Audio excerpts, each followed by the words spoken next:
Good afternoon সবাইকে। আজকের বিকালের মেনু কেক আর চিকেন পাকোড়া। তো কেক বানানোটা দেখে নাও, তোমরা পছন্দ হলে বানিয়ে খাবে।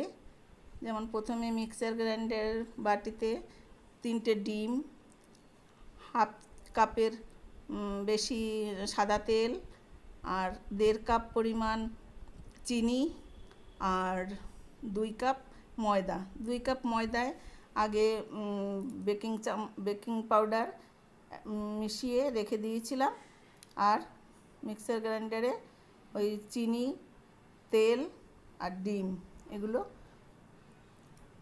মানে ঘুরিয়ে নিলাম। তারপরে ময়দা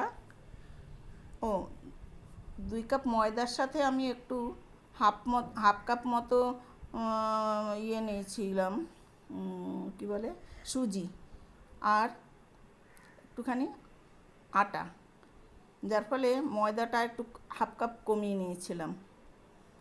টোটালি 2 কাপ, বলাটা একটু ভুল হয়ে গেছে, সরি সেজন্য।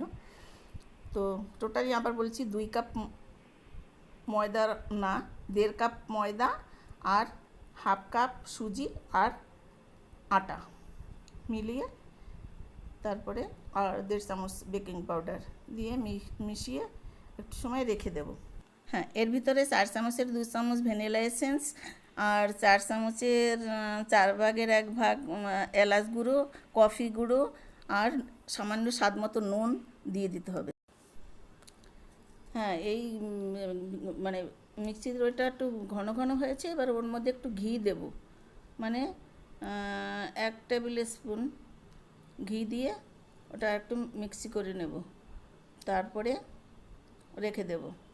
তারপরে প্রেসার কুকারের বাটিতে গরম করে একটু ঘি দেব, এই যে ঘি দেব, ঘি দিয়ে ভালো করে চারিদিক করে, ব্রাশ আছে, এখন ব্রাশ আমি আর বের করিনি, তাড়াহুড়ো করে চামচ দিয়ে মিলিয়ে দিচ্ছি, সব জায়গায় লাগিয়ে দিচ্ছি দুটো বাটিতেই।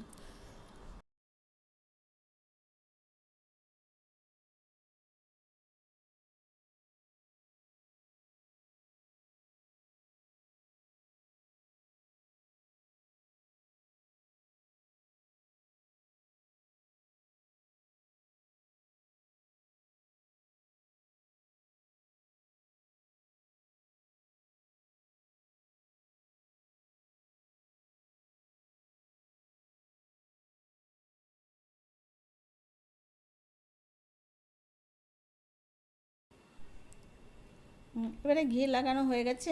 এবারে মিক্সির ওই বেটারটা আমি এখন মোটামুটি ওটা হয়ে গেছে, দুটো বাটিতে সমানভাবে, মানে অর্ধেকের বেশি করে ঢেলে দেব।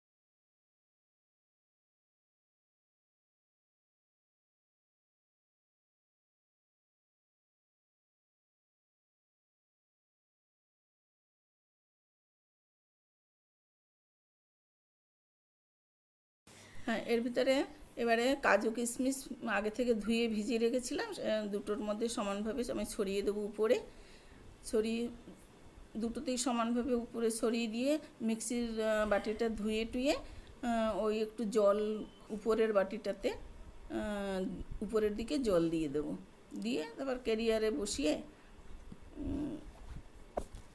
প্রেসার কুকার আগে থেকে আমি গরম করে নিয়েছিলাম, এবং সেই গরম প্রেসার কুকারের ভিতরে ক্যারিয়ারটা বসিয়ে আমি দিয়ে দেব। ক্যারিয়ারটা ভালো করে আটকে দিতে হবে, তা না ওঠানোর সময় নয় অসুবিধা হবে। ভালোভাবে বসিয়ে দিয়ে এবারে একটা প্রেসার কুকারে ঢাকনা দেব না, আমি একটা একটু ভারী বাটি দিয়ে ঢাকা দিয়ে দেব উপর থেকে।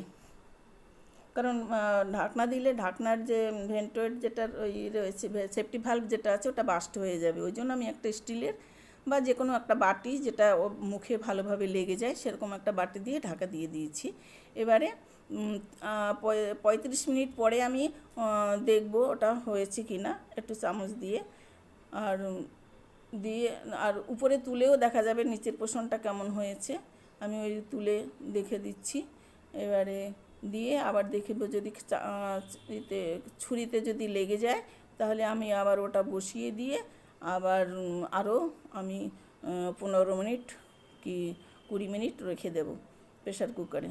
মোটামুটি আঁচটা প্রথম থেকে একটু বেশিই দিতে হবে, আর 20 মিনিট মতো বেশি থাকবে। যখন কেকটা ফুলে উঠবে তখন আঁচটা একটু কমিয়ে দেবো, অল্প কমিয়ে দেবো, একদম পুরো সিম না। তারপরে আবার যদি দেখি যে কেকটা ঠিক মতো হয়ে গেছে, ছুরিতে লাগছে না আর কেকটা সাদা রয়েছে, তাহলে আর একটু আঁচ বাড়িয়ে একটু সময় রাখতে হবে। হ্যাঁ, মোটামুটি 1 ঘন্টা 10 মিনিটের মতো সময় আমার এরকম ফাইনাল কেক তৈরি। Thank you.